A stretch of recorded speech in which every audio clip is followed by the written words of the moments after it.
For Global Business Update, Michael Wilson joins us now from Cape Town, South Africa. Good morning, Michael. Morning.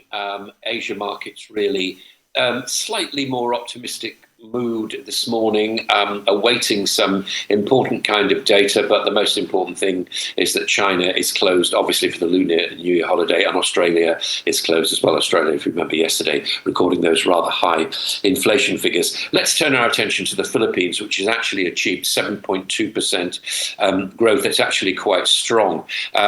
Exports not doing too badly, but strong domestic demand as well in the Philippines. And the markets, they're sort of thinking that the rate may go to 6%, and then beyond there, not a great deal of increase. So everything looking rather well as far as the Philippines are concerned. As far as China's concerned, the strain on the public health service is beginning to show. And what's happening is that consumers are particularly going towards private healthcare in China now. The things that investors are looking at for the over 20s in China, top of the shopping list are health, healthcare, private healthcare, sports, and also general wellness products as well. If that means anything to you, that's certainly the way that China's going right now. So there's no particular fall in the news about COVID, but the fact of the matter is that the consumers are going to private insurance because of that. South Korea has recorded a quarterly contraction. Again, the GDP has shrunk by 0.4%. The economy has grown, nevertheless, 1.4% year on year. But what this shows is the fact that exports are 5.8% down. So basically, a slowing global demand is having a direct effect on South Korea's economy, it being a big exporter, obviously. Pakistan is apparently near economic collapse. They've only got $5 billion worth of foreign reserves left. That would cover probably about a week's imports. Goods are piling up around the ports. People actually can't get dollars to pay for them, to import them. There was a national blackout for 12 hours on Monday, for which the president, Shehbaz Sharif, was forced to apologise, and the way that they're going to the IMF now, the $7 billion, that's still hanging in the balance. But most economists think that will be nothing more than a band-aid for the economy there.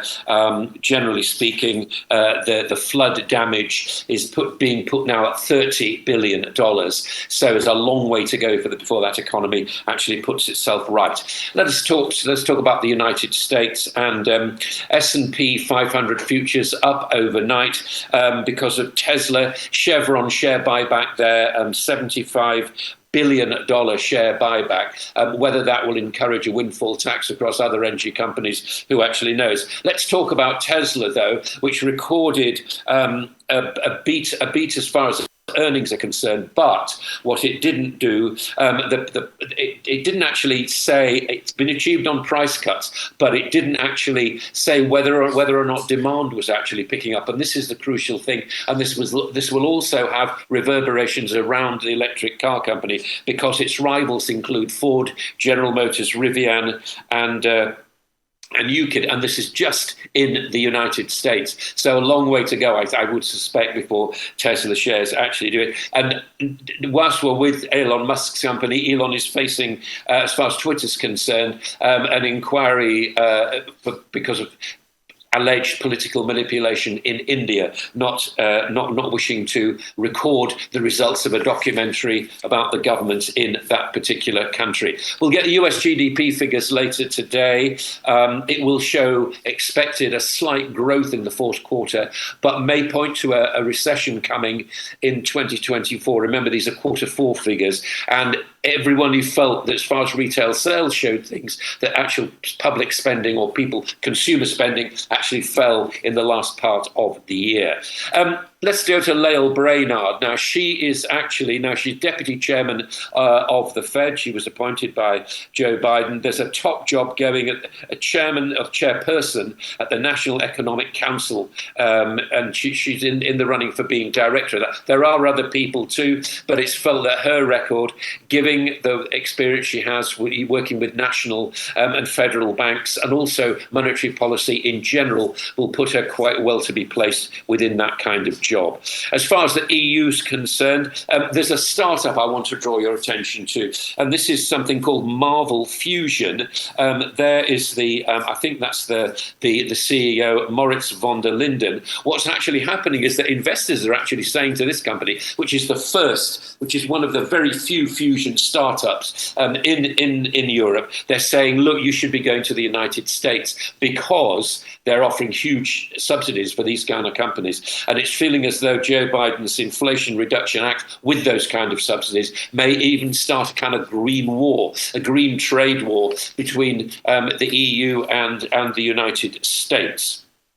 UK car production down to the kind of level, down 10%. That takes it down to the levels of it hasn't been seen for 66 years. Yes, there are a majority of electric cars being made and so on. But until the SMMP, the Society of Motor Manufacturers and Traders, actually get to what they hope to be a target of 1 million cars produced in the UK by 2025, they're calling on government action to try to make the UK more friendly towards foreign direct investment, which would therefore help the car industry as they see it too.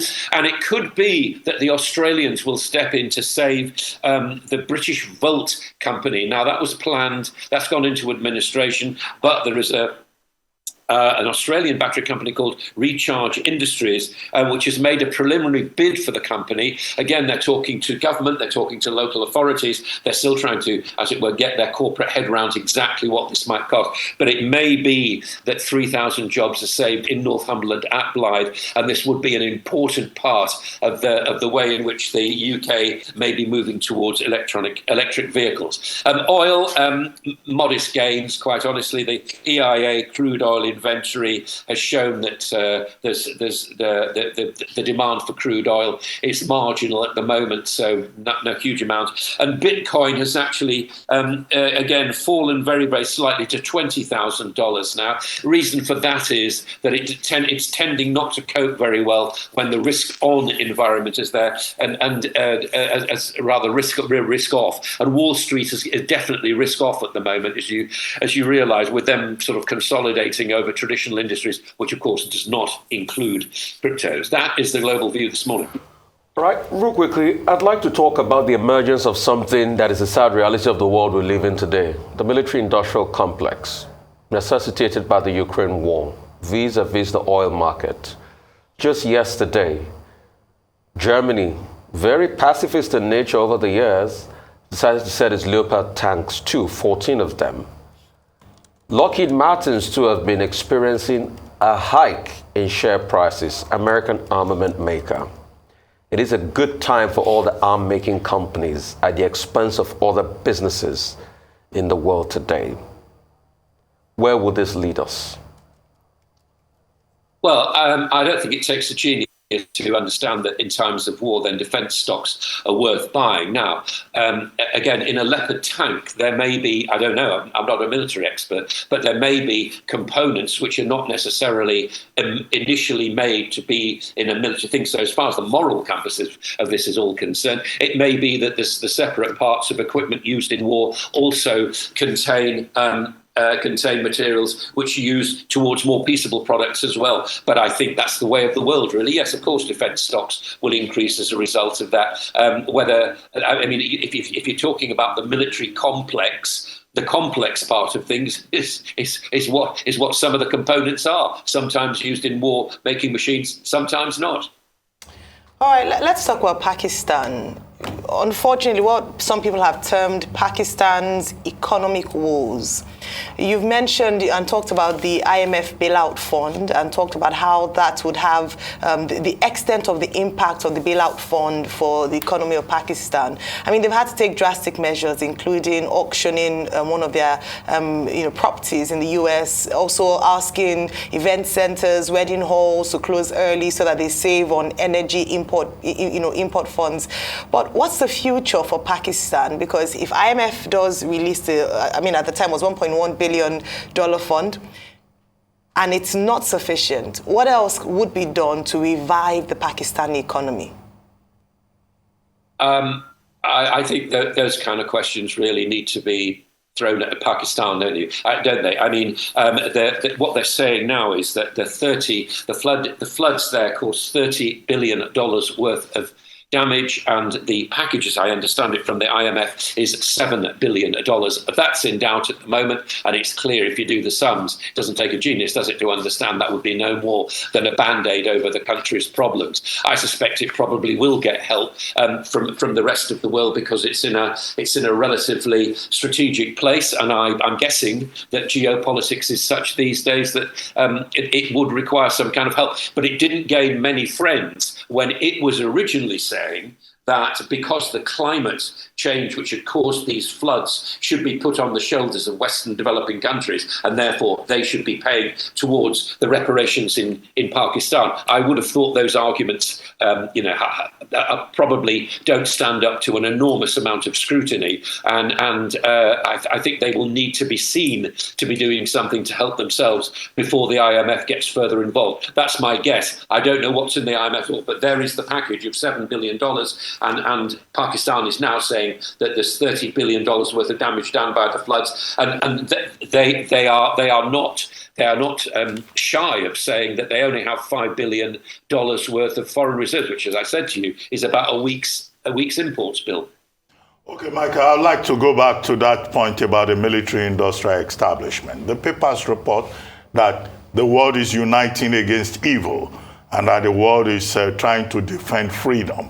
That's the narrative that is put out there by Germany and Poland, all the NATO allies who are saying, we'll give tanks to Ukraine.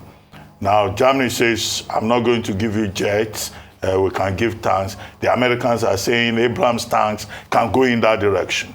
However, the point about Lockheed Martin is that Lockheed Martin, the leading defense contractor in the United States, says it is ready to supply F-16 jets and that they are ramping up production. That's what the CEO is saying. So that where there are third-party requests, they will be ready to supply those F-16 jets.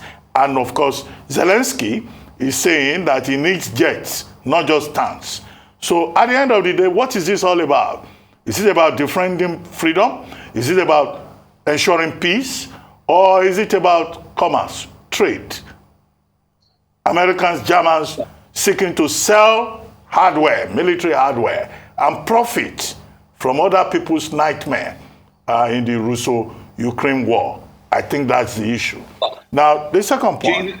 Do you read George Bernard Shaw? Do you know who that is? George Bernard Shaw?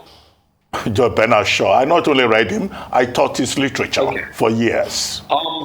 Read Arms and the Man if you want to know about arms manufacturers. Yes, I know that very well as a former teacher of Western drama. Okay, so that's the moral argument taken care of. As far as geopolitics are concerned, I really don't know what the answer is, and I'm not alone in this.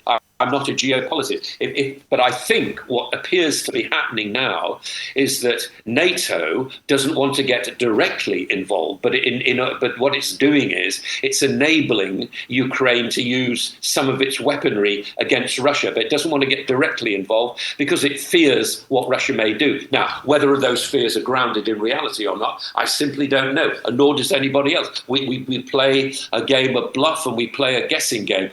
We know that Russia is not unused to having a bigger mouth than actually it can achieve. But whether that happens or not, I do not know. But of course, Lockheed Martin would say that because they've got shareholders. But whether or not there'd be direct input from them into the conflict at the moment, I have my doubts, quite honestly. That's a red line which so far has not been crossed. All that the NATO powers have been doing.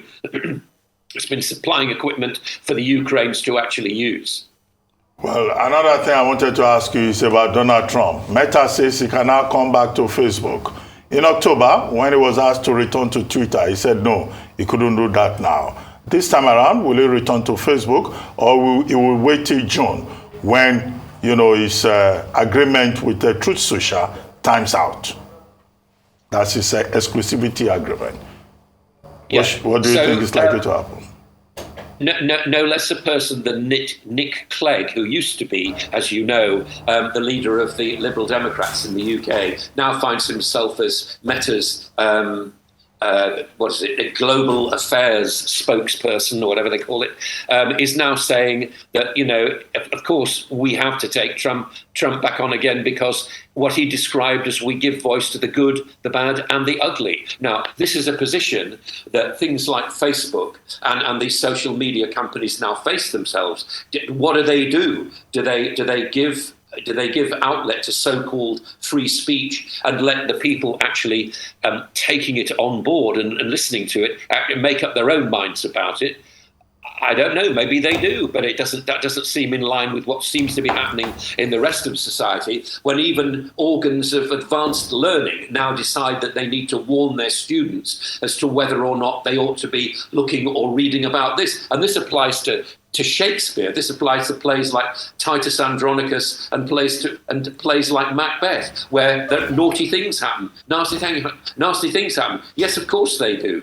But this is what this is where Facebook now find it. It's where social media now find it. Do you actually keep the guy away from it, or do you open up the democratic argument, which says we take the good, the bad, and the ugly, and you, dear reader, decide? Well, thank you very much, Michael. Thank you very much indeed.